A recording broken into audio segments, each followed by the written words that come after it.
আসো আসো বাবার, আসো আসো, আমার সাথে আসো।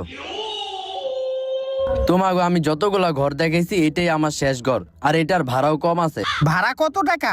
3000 টাকা। 3000 টাকা? তাইলে তো ভালোই। ভাড়া কম ঠিক আছে, কিন্তু এই ঘরে একটা সমস্যা আছে, এই ঘরে ভূত থাকে। আরে কাকা, ওইটা সমস্যা নাই, আমরা এই ভূত টুট ডরাই না।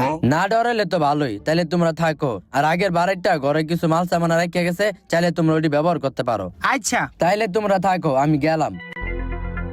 ভালোই, আয় ঘরে আয়। রুমটা পুরো অন্ধকার, রুমের লাইটটা জ্বালাই।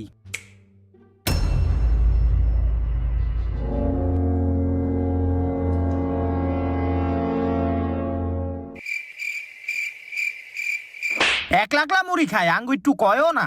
আমরা খালি কি হইছে? এই হন, এই রুমের ভাড়া বাড়িওয়ালাই কইছে 3000। আমরা যেহেতু 3 জন থাকবো, তাইলে আঙ্গু 3 জনের ভাগ করে ভাড়াটা দিতে হইব। আমরা